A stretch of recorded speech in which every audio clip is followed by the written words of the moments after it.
మీ ఎలాంటి వ్యాపార ప్రకటనలకైనా వెంటనే మా ఛానల్ సంప్రదించండి. శ్రీ గురుభ్యో నమ.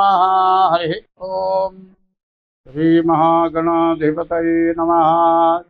శ్రీ మహాసరస్వత్యై నమ. శ్రీ గురుభ్యో నమ. హరి ఓం. అగజానన పద్మార్కము గజానన మహర్నిశం అనేకదం తం భక్తానాం ఏకదం తముపాస్మహే. వందే శంభుముమాపతిం సురగురుం వందే జగత్కారణం వందే పన్నగభూషణం మృగధరం వందే పశూనాం పతిం వందే సూర్యశశాంకవక్నినయనం వందే ముకుందప్రియం వందే భక్తజనాశ్రయం చ వరదం వందే శివం శంకరం. 2025 సంవత్సరం డిసెంబర్ నెల 7వ రాశి తులారాశి. తులా వృషభజం భృగు. ఈ రాశి 6 రాశుల దాకా కూడా ఈ రాశి బాగుంది. ఇప్పుడు తులారాశి కొంతవరకు బాగుంది. అంటే బుధుడు, శుక్రుడు, బుధుడు, కేతువు, శని 5 గ్రహాలు బాగున్నాయి. 9 గ్రహాల్లో 5 గ్రహాలు బాగున్నాయి. ఈ ఒక్క రాశి కొంతవరకు బాగున్నట్టుగా కనపడుతుంది. ఈ లెక్కలో మనం ఏం చెప్పాలంటే ఈ రాశికి వ్యవసాయదారులకు బాగుంది, మరి భూములు వ్యాపారం చేసేవాళ్ళకి బాగుంది, ఇళ్ళు కట్టేవాళ్ళకి బాగుంది, మరి రకరకాలైన వ్యాపారాలు, ఏ వ్యాపారమైనా విదేశీ వాణిజ్యం కావచ్చు, మరి స్టాక్ మార్కెట్ కావచ్చు, ఏ వ్యాపారమైనా కూడా పూర్తిగా బాగుంది. తర్వాత ఈ నెల నుంచి వ్యవసాయదారులకు పూర్తిగా బాగుంది. వ్యవసాయదారులు చాలా జాగ్రత్తగా పంట పండించుకోవచ్చు. అయితే వీళ్ళకి చెప్పే సూచన ఒక్కటే, ఎప్పుడైనా సరే పంట చేతికి వచ్చింది అన్న తర్వాత కూలి వాళ్ళు దొరకలేదను, వాళ్ళ ఓపిక లేదను అశ్రద్ధ చేయొద్దు. అశ్రద్ధ చేస్తే వర్షం కురిసి పంట మొత్తం పోయే లక్షణాలు ఉన్నాయి. నీవు బాగుండాలి అంటే ఈ రాశివాళ్ళు ఎప్పుడు కూడా గోవుని పూజించాలి. గోవుని పూజిస్తే మీ భూమి పంట పండుతుంది.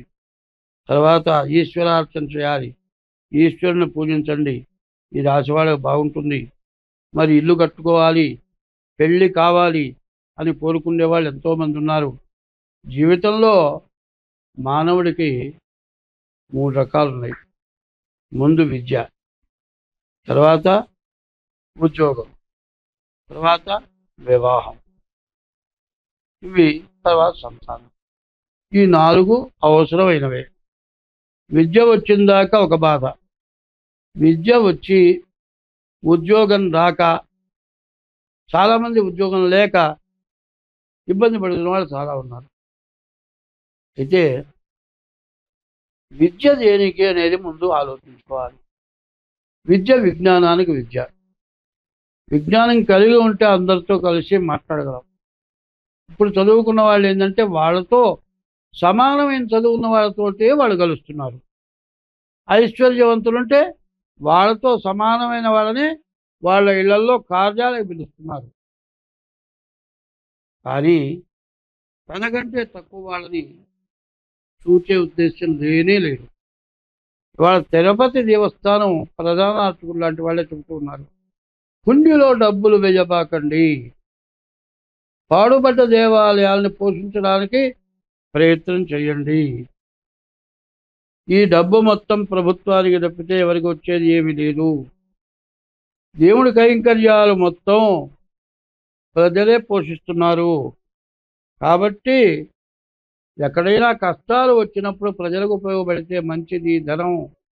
ఈ ధనం అట్లా ఉపయోగపడాలి అంటే మానవ జన్మ ఎత్తిన వాళ్ళు, దైవభక్తి గలవాళ్ళు, జ్ఞానం కలవాళ్ళు, మరి ఆకలైన వాళ్ళకి అన్నం పెట్టండి. కడుపు నిండా ఉన్నవాడికి అన్నం పెట్టడం కాదు. శుభకార్యం జరిగితే గొప్ప వాళ్ళని చూసి పిలుస్తారు. వాళ్ళు ఎంత తెలుస్తారో చూస్తారు. ఇప్పుడు ఒక్క వివాహానికి ఎంతో విపరీతమైన ఖర్చు పెడుతున్నారు. ఆయన ఇప్పుడు కొత్తగా వచ్చింది ఏమిటంటే, ఇదివరకు వివాహం జరిగితే 50 రకాలు, 60 రకాలు, 100 రకాలు భోజనాలు బఫే. ఇప్పుడు కొత్తగా వచ్చింది మేకప్లు చేసుకోవటం, పాట కచేరీలు, ఇవి అయిపోయినాయి. పెళ్లికి ముందే డ్యాన్స్ మాస్టర్లు వస్తున్నారు, ఇంట్లో అందరికీ డ్యాన్స్ నేర్పుతున్నారు. పెళ్ళిళ్ళలో డ్యాన్స్ చేయటం. పెళ్ళా డ్యాన్సా చేసేది? పెళ్లి కూతురు చేయాలి, పెళ్లి కొడుకు చేయాలి, తల్లిదండ్రులు చేయాలి. అబ్బో, ముసలాయన బాగా చేశారు డ్యాన్స్ అంటున్నారు. మనకు కావాల్సింది ఏమిటి? మన హిందూ ధర్మం ఏమిటి? మన సాంప్రదాయం ఏమిటి? అది పోతుంది. మనం అందరం సుఖంగా బతకాలి అంటే, మనకంటే లేని వాడిని చూసి మనం బాగున్నాం అని లేని వాడికి ఉన్నవాడు సహాయం చేయటం మొదలు పెడితే లేనివాడు అంటూ ఉండడు. కానీ మనకంటే గొప్పవాడిని చూసి వాడిలాగా మనం ఎట్లా అవుతాం అనుకుంటే ఎవరినైనా మద్దతు చేయాలి, కొంపలు దోచాలి, దుర్మార్గం చేయాలి. దుర్మార్గం చేస్తే వంశం పతనం అయిపోతుంది. కాబట్టి ఇప్పుడు డిసెంబర్ నెలలో ఈ తులారాశికి వ్యాపారం బాగుంది, వివాహం కావటానికి బాగుంది, మంచి సంతానం కలగటానికి బాగుంది, మరి వ్యవసాయం బాగుంది. ఇవన్నీ ఆల్రౌండ్, శనీశ్వరుడు ఆల్రౌండర్. నీకు ఏది కావాలో అది ఇస్తాడు. ఇవన్నీ నీకు రావాలంటే నీవు మంచి పని, సాంప్రదాయమైన పని చేయాలి. ఏమవుతుంది? భార్య గర్భవతి అయితే డెలివరీ అయ్యే లోపల వీడు ఆగలేదు, ఇంకో ఏమైనా చూసుకుంటున్నాడు. ఈ పని చేయొచ్చా?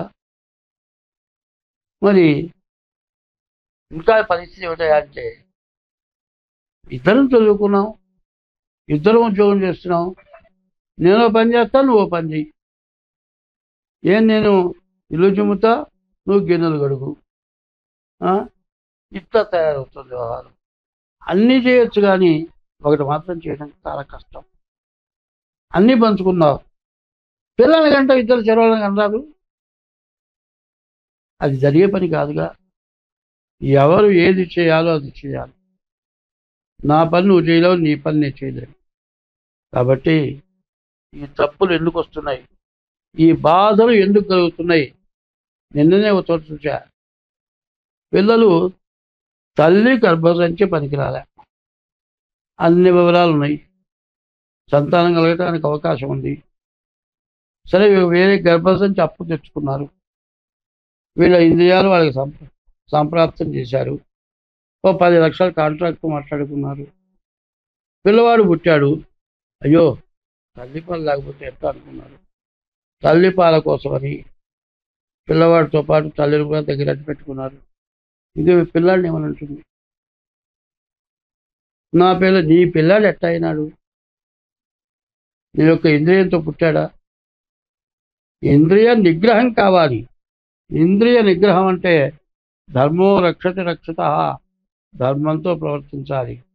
ముందు మొట్టమొదటి ధర్మం, భార్యాభర్తలు సవ్యమైన మార్గంలో ప్రవర్తించి దైవాన్ని పూజించి, తల్లి తండ్రి గురువు దైవం వాళ్ళని పూజించండి.